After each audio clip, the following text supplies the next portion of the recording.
Ladies and gentlemen, we want you to stand and we want you to make some noise. Ladies and gentlemen, let's go racing here at Knoxville. Only the best go three abreast. It is show time at Williams Grove Speedway. Ladies and gentlemen, boys and girls, here at Eldora Speedway, it's showtime! You got them for a rep. Often imitated, never duplicated. The greatest show on dirt, the world of outlaws. It's time to sit back, relax, and enjoy, because, ladies and gentlemen, it's showtime! Set to do battle for 30 laps. The green flag is waving.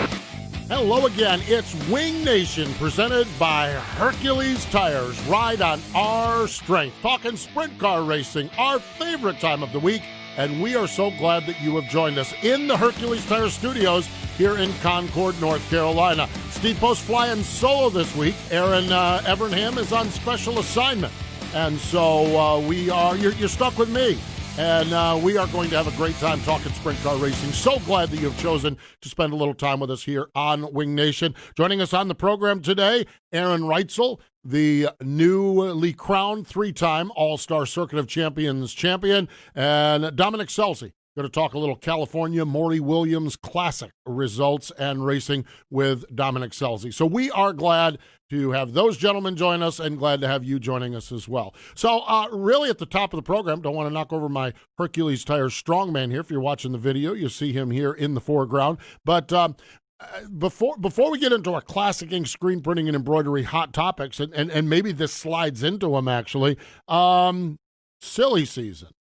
Johnny Gibson tweeted something last night about his grid that he has as the announcer.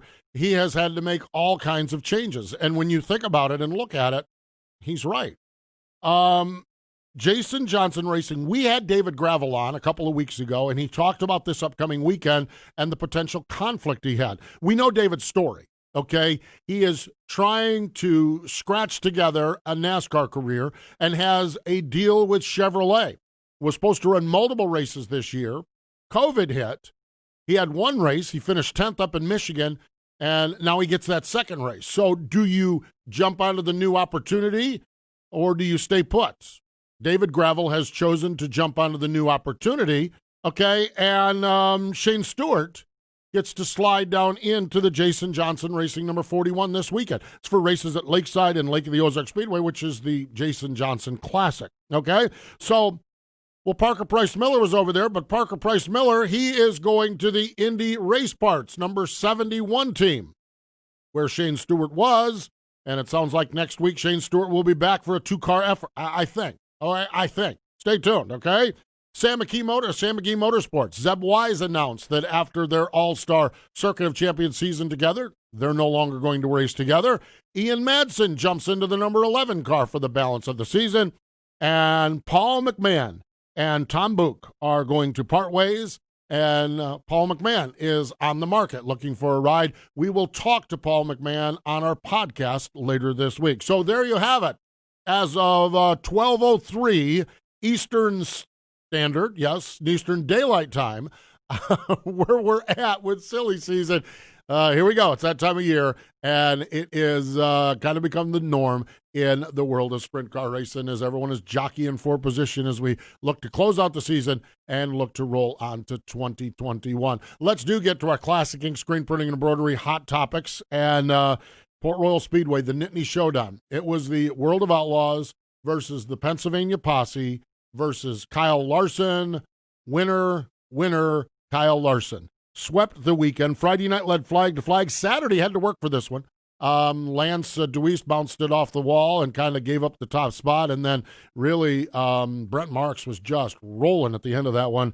And had not been for a late caution, he might have won that race, taking it off from Kyle Larson. He had passed him and a caution came out. And the way the scoring went, Larson was the leader and was able to fend him off from that point forward. 19th and 20th, World of Outlaw, NOS Energy Drink Sprint Car wins for the career for Kyle Larson. This just blows my mind. It ties him with Greg Hodnett, 27th on the list. It's his 12th World of Outlaw win this season in 24 starts and 41st win in 81 starts. The sprint car world is rejoicing because apparently Kyle Larson is going late model in Silver Crown racing this coming weekend. Fremont Speedway, the Jim and Joanne Ford Classic. The Ollie's Bargain Outlet All-Star Circuit of Champions. Friday night winner is Cap Henry. Cap has had such a great season, 12 wins overall. It's his second win at Fremont. I think it's his third career All-Star win. So starting to wind down and wrap up what is a great season for Cap Henry. And speaking of a great season, Saturday night it was Aaron Reutzel led all the way, 11th All-Star win this season. We're going to talk with Aaron Reutzel, who is now a 3-time Ollie's Bargain Outlet All-Star Circuit of Champions champion. So we'll talk to Reutzel about all of that and where he's at as far as that goes. Lernerville Speedway, the race winner was Cy Lynch, the champion. We had him on our television program last week. A.J. Flick, Complete Chaos. And I love this. The Ohio Valley Sprint Car Association. Now, this is a tour of 410 sprinters. They run Ohio South, okay? The southern half of Ohio. I think they may get up to Wayne County, but Atomic Speedway and then some dirt tracks in West Virginia. They were at I-77 Raceway in West Virginia and Ohio Valley Speedway in West Virginia. And Ricky Peterson swept the weekend. Took them both. And so there you have it, wrapping up the Ohio Valley Sprint Car Association 2020 campaign. So there you have it, your Classic Ink Screen Printing and Embroidery Hot Topics. Classic Ink Screen Printing and Embroidery. You can find out while drivers like Sheldon Hodenshield, Donnie Schatz, Danny Dietrich, David and Ashley Stremme with Lethal Chassis, Tony Stewart, Brian Brown, and more. They choose Classic Ink Screen Printing and Embroidery, as we do with our Wing Nation gear, offering full custom driver apparel and crew wear options, full-service embroidery department, specializing in headwear and outerwear, an experienced design team, dedicated sales department. Oh, they have got it all, and you can find out more by going to www.classicinkusa.com. Speaking of classics, it was Saturday night. It was the Maury Williams Legends Tribute Race out at Peter Murphy's Keller Auto Speedway. Race number 1 of Twin 20s. Mitchell Facento takes the lead from Kyle Hurst. And then, well, things got crazy as our buddy Bobby Jarrell had the call on Flow Racing. And now for the Dryden Death-Defying Move of the Week, where one driver simply amazes us with their on-track moves. At the white flag, they race into turn number 1. Facino getting away from Hurst down the back straightaway. Mitchell Facino switch grooves. AJ Bender is off the pace and into the infield. We're clean to run to the checkered flag. Off of turn number 4, Kyle Hurst jumps up over the 37 and gets it done with an amazing feature event win here in the first 20. That death-defying move was brought to you by Dryden Diesel All Death, the official death of the world of outlaws and wheelmen everywhere. Visit Dryden.com for more information.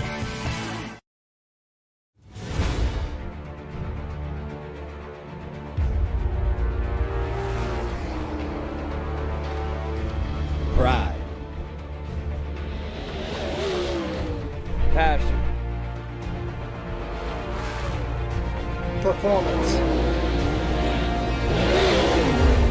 We are. We are. We are Team Dryden.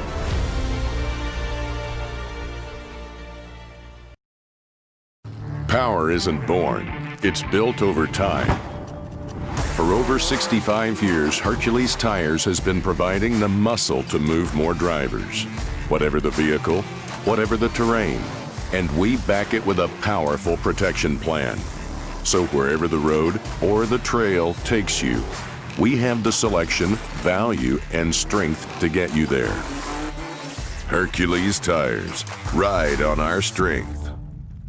Wing Nation, presented by Hercules Tires, rolling along here. We are so glad you are spending time with us, and let's go right to it. The Dryden Hotline, joining us fresh off from the win Saturday night, $10,000 victory at Fremont in the Jim and Joanne Ford Classic, 11th All-Star win of the season, and now a 3-time champ. Aaron Reutzel joins us. Hello, Aaron. Welcome back to Wing Nation. Hey, guys. Good to be back. Man, it's great to chat with you after a big win like that on Saturday night. Let's talk a little bit about that. It looked to me, I watched the race on Flow Racing, it looked to me like you had a technical, tricky racetrack there on Saturday night. Yeah, it really was. It was kind of the same way the first night as well, just not as extreme. And, it got as slick as Fremont gets, but it had a few pretty deep ruts that still had a lot of moisture in them from the trucks that ran that night. And, the first night, the holes could have been utilized just as well.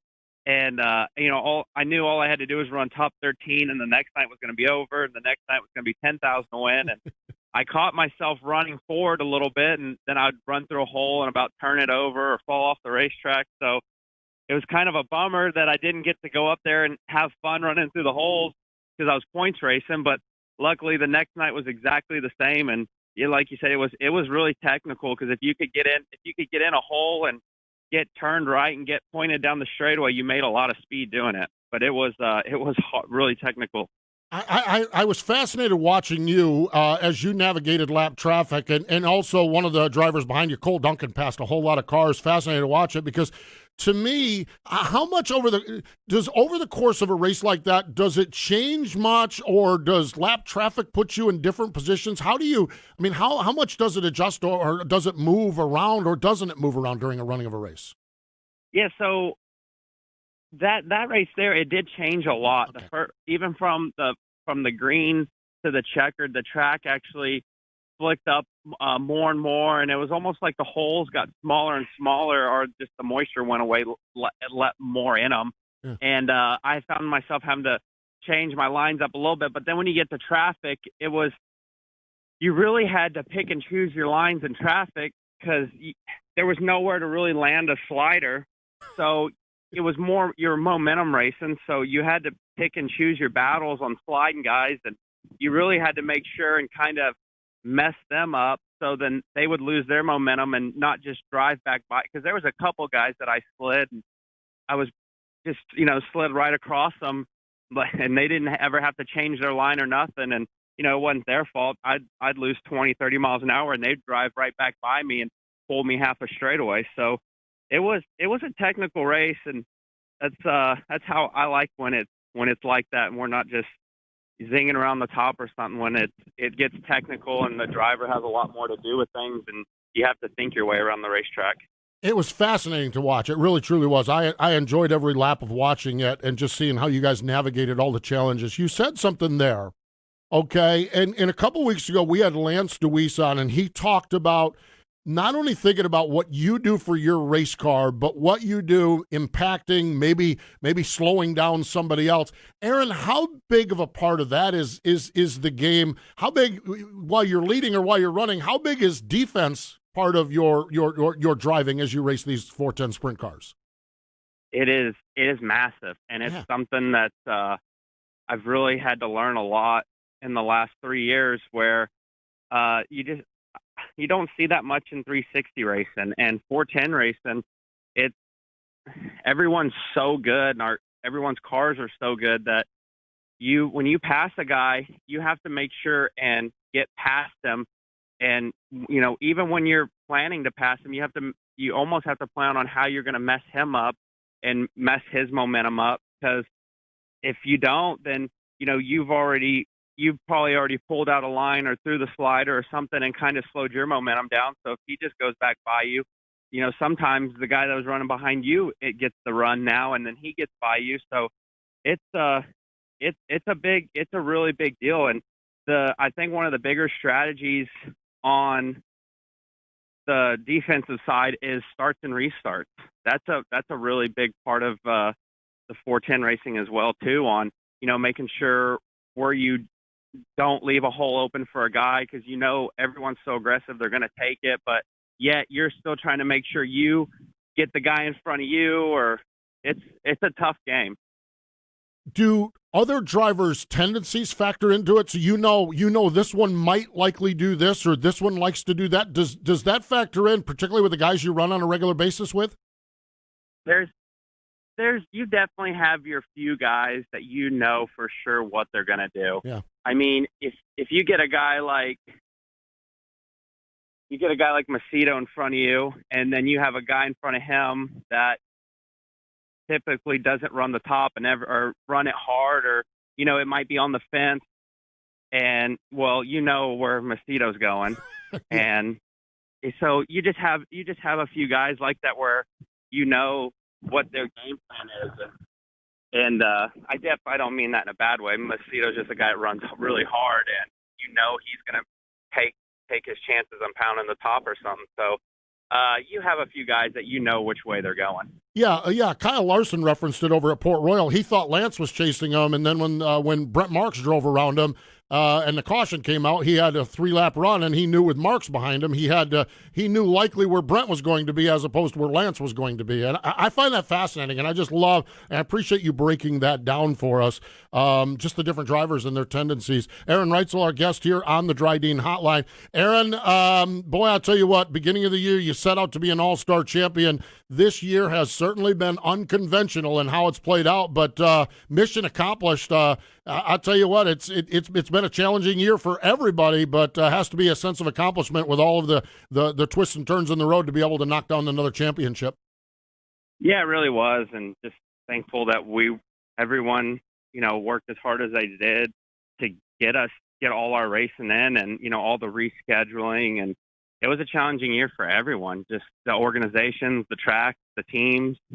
I mean, we'd be sitting at the shop in Knoxville on Monday, and they would announce that we're racing Port on Friday, it seemed like. So you never knew. But all in all, it ended up being, I felt like, a good year for everything that was thrown at the racing community this year. I felt like all in all, it was still a good year. I think we got quite a bit of big races in, and just thankful for it, because I know there was a time that we didn't think we were going to get any big racing in. So I felt like everyone still got a lot of racing in, and got some big ones in. Yeah, no doubt. It really is. It's fascinating the way it did play out and the way we kind of rolled through it over the course of time. So when you look at this, of course, you win the All-Star Championship and everything. The other big races, kind of assess where you were at with some of the other big races and what you needed to do, maybe getting rid of Kyle Larson might have been the biggest thing, but what you needed to do in some of those other races to get the success that you were looking for.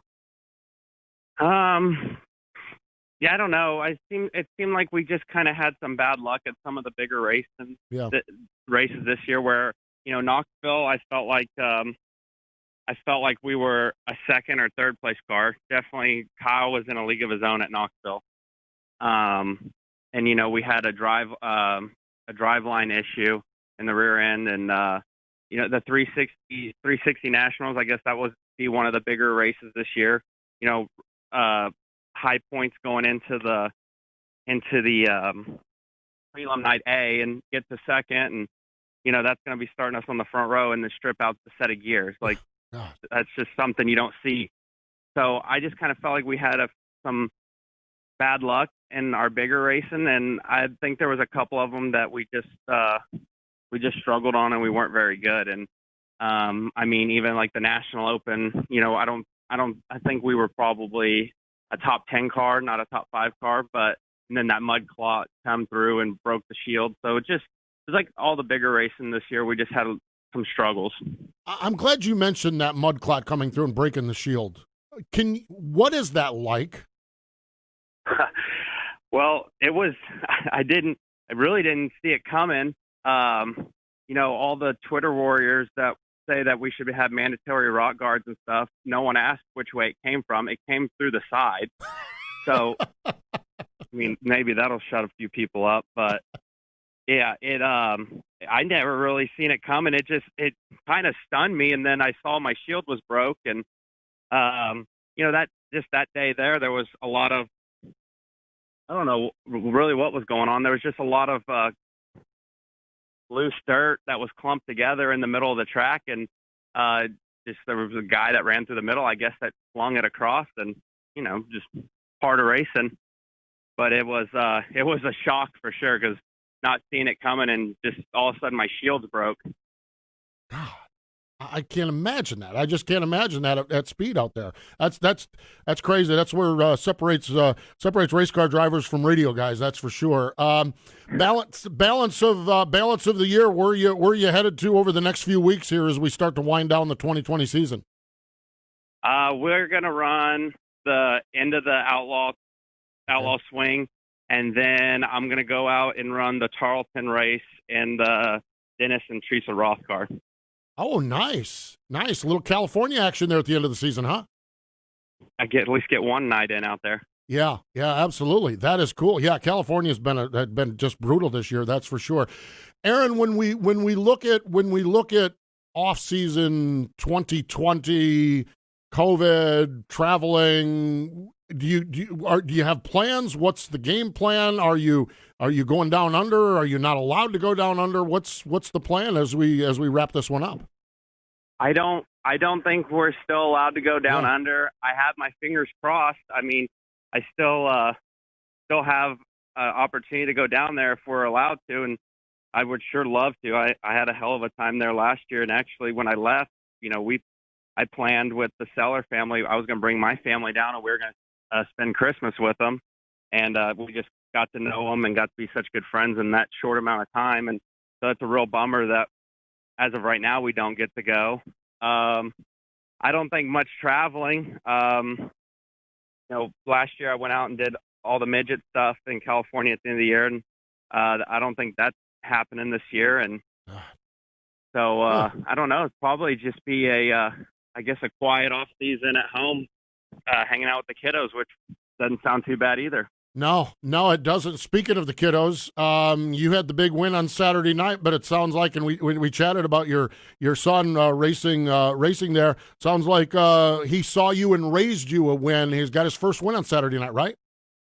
He did. That was something special. That's first thing I said when I got out of the car is I asked Shelby, how did he do? And he hadn't quite ran yet. So then we made it back to the trailer in time to watch Race Monitor, and that was beyond stressful.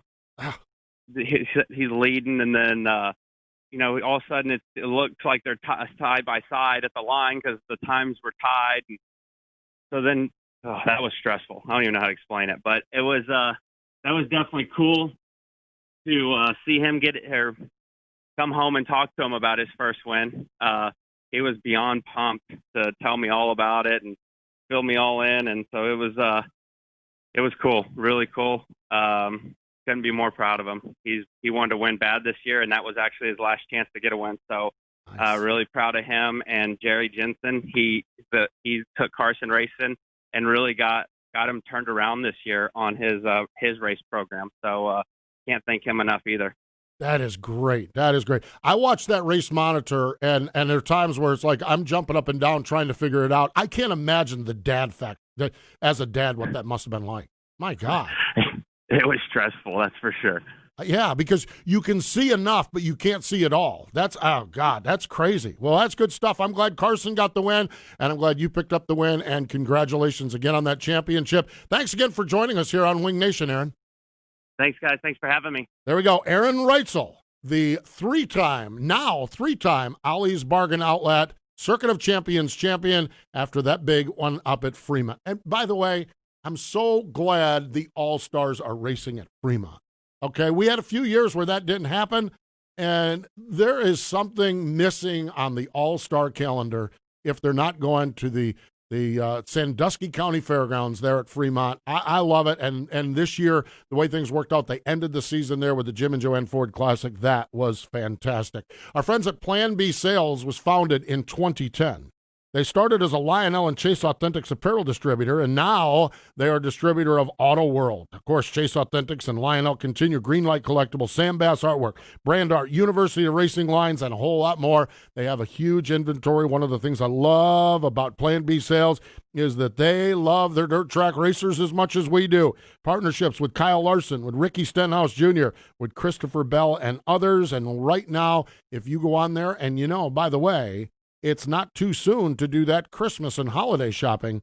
You go on and you use the promo code MRN. That's promo code MRN at planbsales.com. You can get yourself a free shipping. Christopher Bell was just there not too long ago signing things, so there's a whole bunch of Christopher Bell autographed items as well on there. So www.planbsales.com. Stay with us. When we come back, Dominic Scelzi, he'll join us next. Power isn't born, it's built over time. For over 65 years, Hercules Tires has been providing the muscle to move more drivers. Whatever the vehicle, whatever the terrain, And we back it with a powerful protection plan. So wherever the road or the trail takes you, we have the selection, value, and strength to get you there. Hercules Tires. Ride on our strength. Hey, Ashley, what are you up to? Oh, I just stopped by to grab some sage fruit apples. Now I just have to decide which ones. You can never go wrong with a Honeycrisp. They're light, crisp, and full of perfectly balanced flavor. Oh, hey. You could always go with one of their classics, the Gala or Fuji. They're both sweet and juicy. Grown in the heart of Eastern Washington, Sage Fruit Company works hard on the farm and with their retail partners to provide high-quality apples and pears to consumers all year long. Well, I couldn't decide which ones. Thanks for the help, guys. I'll race you to checkout. Listening to Ashley and Donnie and Tony talking about apples. Okay, we have Dominic Scelzi coming up. I'll get to that here in just a second. But last weekend, I made a Washington apple crisp with a big dollop of ice cream on it using sage fruit apples. You can go to my Twitter at @thepostman68. The recipe is there and a picture is there. And but now seeing and listening to Ashley and Donnie and Tony talking about it, I need to do that again. So our friends at Sage Fruit, another one of our great partners here on Winged Nation.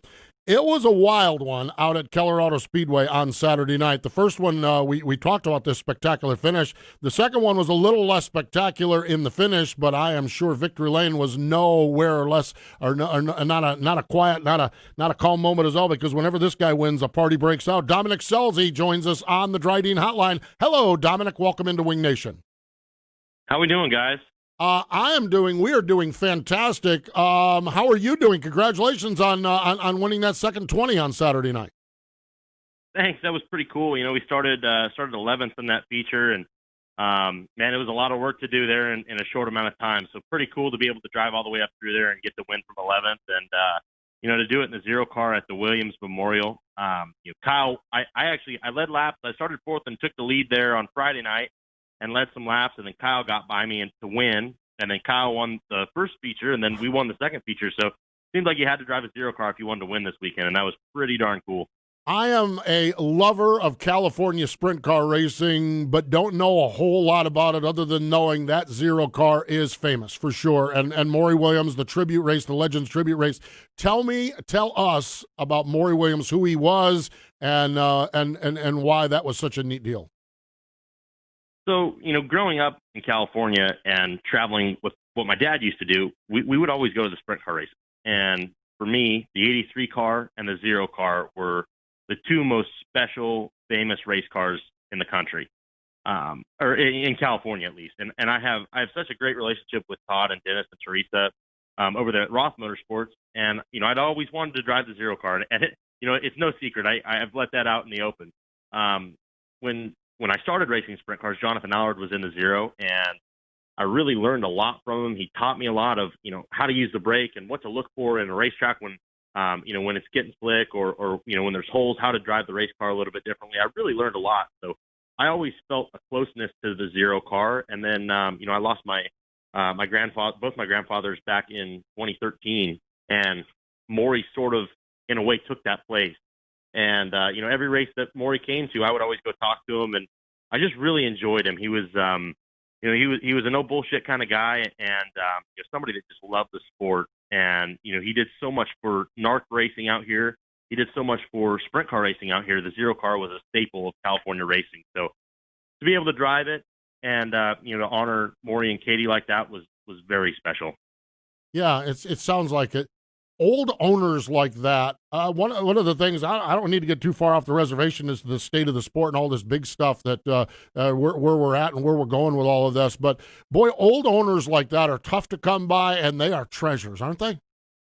They are. You know, I was so lucky last year being able to race for Dennis and Teresa and Todd over at Roth. And, you know, I mean, they're just wonderful people. And when you ever get the chance to do something like that and drive for, you know, a team like Roth or a team like Williams, there's so much history behind it. I think it raises your game that much more. It makes you want to do that much better. So, you know, I've been able to put my name on a short list of guys that have been able to win in both cars now. And, you know, I'm just honored to have been able to know Maury when he was alive. And, you know, Katie is she's just a gift to this world. She's awesome. And, you know, Ashley Smith over there, who basically runs the team, you know, he's been around there a long time as well. So it was really neat to be able to do that.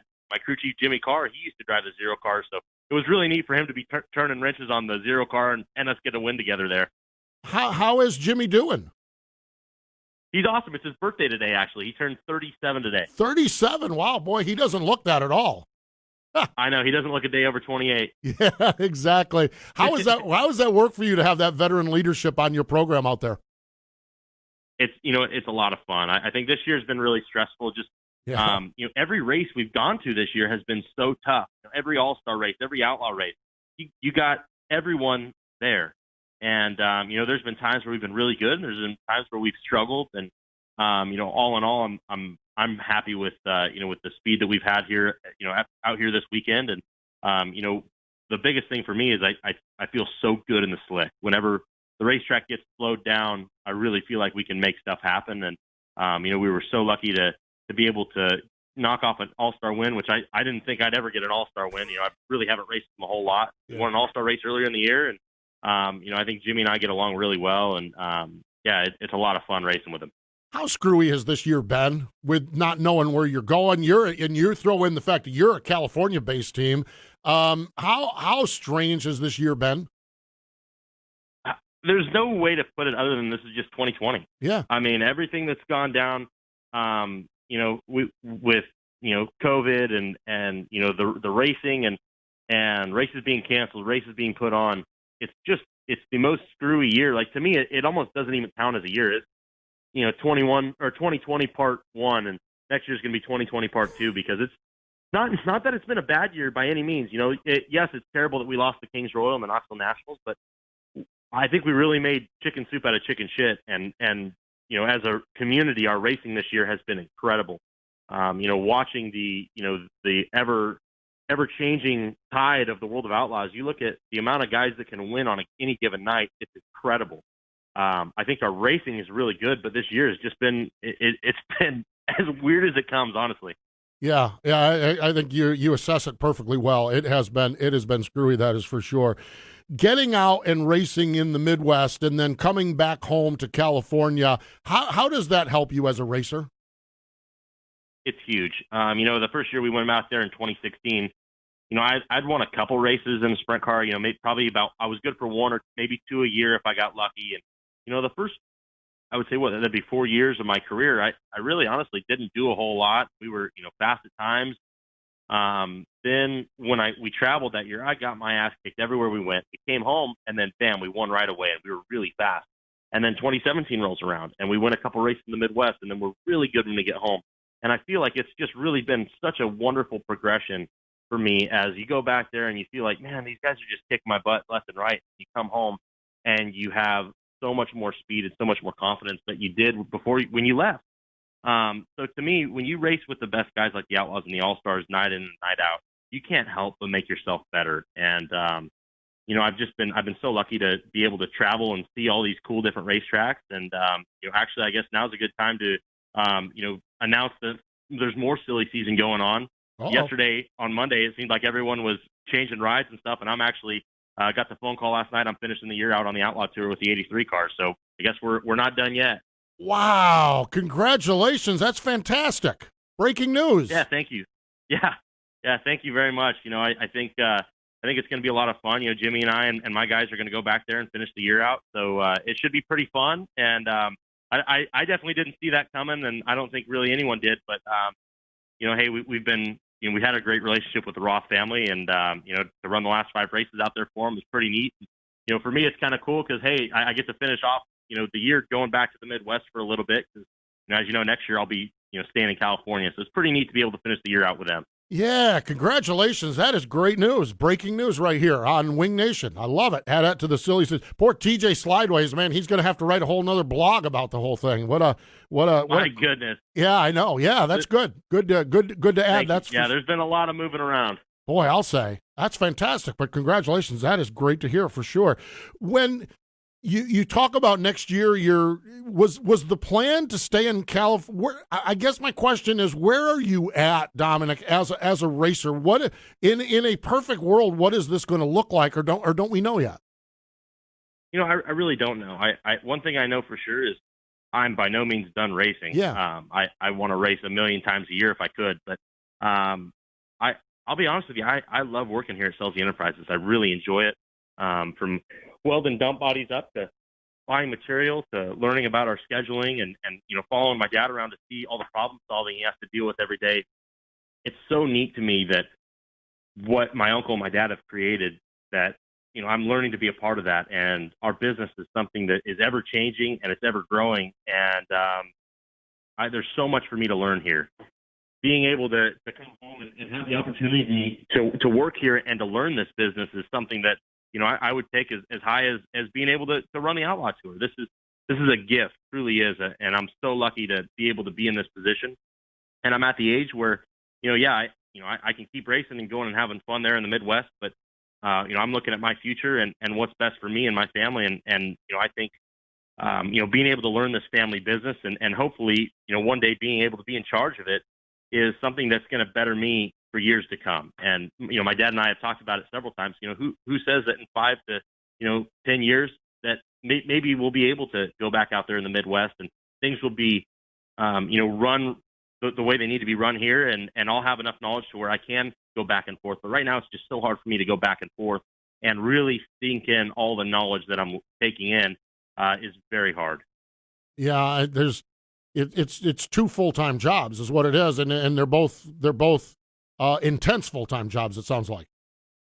Yeah, no, it really is. We work 6 to 4:20 here at Scelzi Enterprises, and I'm going to bed at 7:30, 8 o'clock, waking up at 4 o'clock in the morning. Yeah. And it's a lot different than being on the road. When we're on the road, I wake up at 9:30, 10 o'clock, maybe even 10:30 if I'm feeling really good, and we go to sleep at 3 o'clock, 3:30 in the morning. So I feel like it's almost polar opposites from one another. But I love being home with my dogs, my girlfriend, and my family. It's a lot of fun to be home every day. I didn't know at first if I would enjoy it as much as I do, but man, I really like it. I like going to work and learning something, and you start on the bottom of the totem pole. So I have so much still to learn, and I'm learning so much now that it's a whole different animal, and it's a new challenge in life that I'm really enjoying.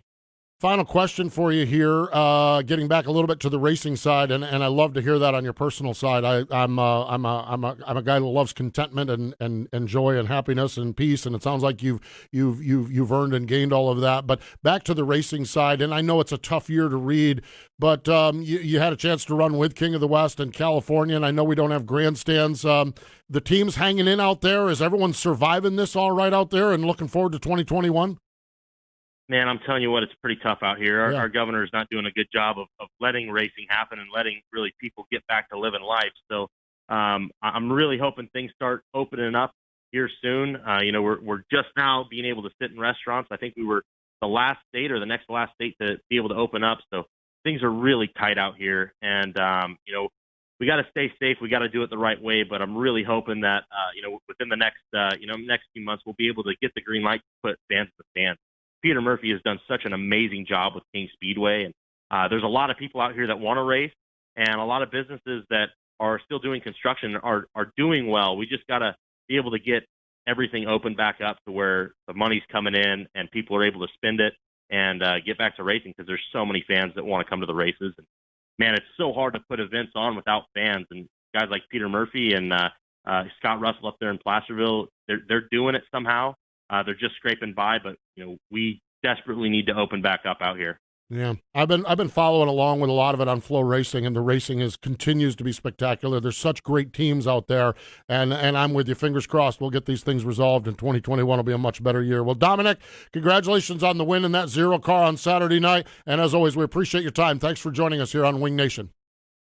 Thank you very much, guys. I appreciate it. There we go. Dominic Scelzi joining us here on the program. Fascinating always to talk about him. And how about that? We talked about silly season earlier on. Well, I had another one with Dominic in the 83 car to round down the World of Outlaw season. The automobile industry is the backbone of America's economy, and Ford chooses to invest more in America because of its rich heritage here. The Blue Oval employs more U.S. hourly workers and assembles more vehicles in America than any other automaker by a wide margin. So, whether it's a Ford dealer in Kentucky, a technician in Indiana, or an engineer in Michigan, we're proud to have them as part of the team. Ford, built for America. Stay with us. More Wing Nation is coming up. Power isn't born, it's built over time. For over 65 years, Hercules Tires has been providing the muscle to move more drivers. Whatever the vehicle, whatever the terrain. And we back it with a powerful protection plan. So wherever the road or the trail takes you, we have the selection, value, and strength to get you there. Hercules Tires. Ride on our strength.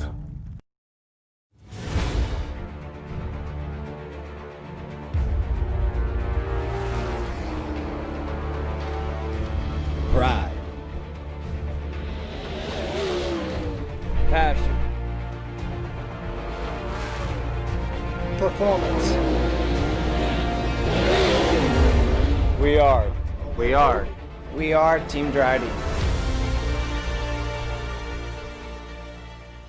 Appreciate Dominic Scelzi joining us here, as well as Aaron Reutzel. Coming up, I want to talk a little bit about one of the events coming up in our area here, and we're still at 12:40 Eastern Daylight Time on Tuesday. Not sure what's going on with the World Finals, but the week leading up to the World Finals is the Keith Kunz Give Back Classic up at Millbridge Speedway. 600 micros. The winner gets a Keith Kunz Motorsports ride at the Chili Bowl. That's coming up. That's Monday is practice, Tuesday is qualifying, and I don't remember the format exactly. Wednesday's the big night when the ride is available. So if you're coming to Charlotte for the World Finals, assuming that that's all still on schedule and on plan, make sure you check out our friends up at Millbridge Speedway. And one of the reasons and things I love going up there is our friends at Hefner Racing Products.